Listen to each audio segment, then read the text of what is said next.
വേഗം വരുന്നവനായ യേശുക്രിസ്തുവിന്റെ നാമത്തിൽ ദൈനംദിന അപ്പം എന്ന അനുദിന വചനചിന്തയിലേക്ക് ഏവർക്കും സ്വാഗതം. ഇന്ന് വിളിക്കുന്ന ദൂതൻ എന്ന വിഷയത്തെ ആസ്പദമാക്കി ചില കാര്യങ്ങളെ നമുക്ക് ചിന്തിക്കാം. അതിനാധാരമായ ഒരു വാക്യം വായിക്കാം. ഉൽപ്പത്തി പുസ്തകം 21 അധ്യായം 17 വാക്യം. ദൈവം ബാലന്റെ നിലവിളി കേട്ടു. ദൈവത്തിന്റെ ദൂതൻ ആകാശത്തിൽ നിന്ന് ഹാഗാറിനെ വിളിച്ചവളോട്, ഹാഗാറെ, നിനക്ക് എന്ത്? നീ ഭയപ്പെടേണ്ട. ബാലൻ ഇരിക്കുന്നിടത്തു നിന്ന് അവന്റെ നിലവിളി ദൈവം കേട്ടിരിക്കുന്നു. സൂര്യനും ചന്ദ്രനും നക്ഷത്രങ്ങൾക്കും അപ്പുറം സ്വർഗത്തിൽ ഇരിക്കുന്ന നമ്മുടെ പ്രിയ കർത്താവ് നമ്മെ പരിപാലിക്കുകയും നമ്മോട് സംസാരിക്കുകയും ചെയ്യുന്നു. അവന്റെ ശബ്ദം എത്ര ആശ്വാസകരമാണ്! അവൻ സ്വർഗത്തിൽ നിന്ന് പിതൃതുല്യമായ അനുകമ്പയോടെ നമ്മോട് സംസാരിക്കുന്നു. ഒരമ്മയെ പോലെ അവൻ നമ്മെ ആശ്വസിപ്പിക്കുന്നു. ദൈവമക്കളെ, അവന്റെ ശബ്ദം ശ്രദ്ധിക്കുകയും അവനെ അനുസരിക്കുകയും ചെയ്യുക. ലോകം വിവിധ ശബ്ദങ്ങളാൽ നിറഞ്ഞിരിക്കുന്നു. പക്ഷികളുടെ ശബ്ദങ്ങൾ, മൃഗങ്ങളുടെ ശബ്ദങ്ങൾ, മനുഷ്യരുടെ ശബ്ദങ്ങൾ. ആ ശബ്ദങ്ങളിൽ ചിലത് സുഖകരവും മറ്റു ചിലത് ഭയപ്പെടുത്തുന്നതുമാണ്. അവയിൽ ചിലത് സ്നേഹത്തിന്റെ ശബ്ദങ്ങളാണ്, മറ്റു ചിലത് വേദന നിറഞ്ഞതാണ്.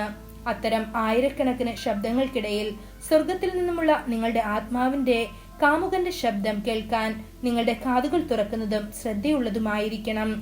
സ്വർഗത്തിൽ നിന്നും സംസാരിക്കുന്ന കർത്താവിന്റെ ശബ്ദം ആദ്യമായി കേട്ടത് അബ്രഹാമിന്റെ ദാസിയായ ഹാഗാർ ആയിരുന്നു. അവൾ ഒരു സാധാരണ അടിമയായിരുന്നിട്ടും കർത്താവ് അവളെ എത്രമാത്രം സ്നേഹിച്ചിരുന്നുവെന്ന് തിരുവെഴുത്തുകളിൽ നിന്ന് നമുക്ക് മനസ്സിലാക്കാൻ കഴിയും. അബ്രഹാമിന്റെ സന്തതിയെ അവൾ തന്റെ ഉള്ളിൽ വഹിച്ചതുകൊണ്ടായിരുന്നു അത്. ഹാഗാർ ഗർഭം ധരിച്ചപ്പോൾ അവളുടെ യജമാനത്തി സാറായി അവളോട് പരുഷമായി പെരുമാറിയതിനാൽ അവൾ മരുഭൂമിയിലേക്ക് ഓടിപ്പോയി. അപ്പോൾ കർത്താവിന്റെ ദൂതൻ അവളോട് പറഞ്ഞു, നിന്റെ യജമാനത്തിയുടെ അടുക്കിലേക്ക് പോവുക, അവൾക്ക് കീഴടങ്ങിയിരിക്കുക എന്ന്.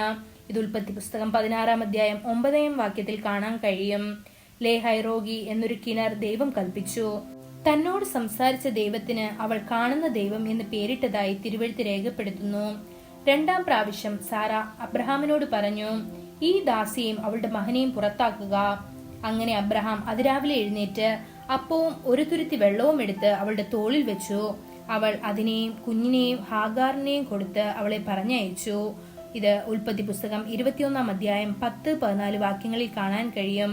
തുരുത്തിയിലെ വെള്ളം തീർന്നു. ബാലൻ കരഞ്ഞു. അവളും ശബ്ദമുയർത്തി കരഞ്ഞു. അപ്പോൾ കർത്താവ് വലിയ അനുകമ്പയോടെ സ്വർഗത്തിൽ നിന്ന് ഹാഗാറിനെ വിളിച്ചു. ഭയപ്പെടേണ്ട എന്ന് പറഞ്ഞു.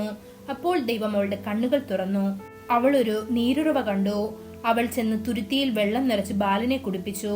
ദൈവമക്കളെ, ഈ ലോകത്ത് നിങ്ങളോട് അടുപ്പമുള്ളവർ നിങ്ങളുടെ വേദനയും സങ്കടവും കേൾക്കാതിരിക്കുമ്പോഴും സ്വർഗത്തിലെ കർത്താവ് അത് ശ്രദ്ധയോടെ കേൾക്കും. തന്റെ സ്നേഹത്തോടും കരുതലോടും കൂടി നിങ്ങളെ പരിപാലിക്കുന്ന കർത്താവ് നിങ്ങളെ ഒരിക്കലും കൈവിടുകയില്ല. ഈ വചനങ്ങളാൽ ദൈവം നമ്മെ ഓരോരുത്തരെയും അനുഗ്രഹിക്കുമാറാകട്ടെ.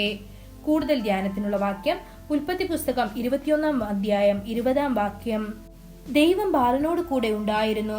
അവൻ മരുഭൂമിയിൽ പാർത്തു. മുതിർന്നപ്പോൾ ഒരു വില്ലാളിയായി തീർന്നു. ഇന്നത്തെ ബൈബിൾ വായന: രാവിലെ സദൃശ്യവാക്യങ്ങൾ 10, 11, 12 അധ്യായങ്ങൾ. വൈകുന്നേരം 2 കൊരിന്ത്യർ 4 അധ്യായം. ആമേൻ.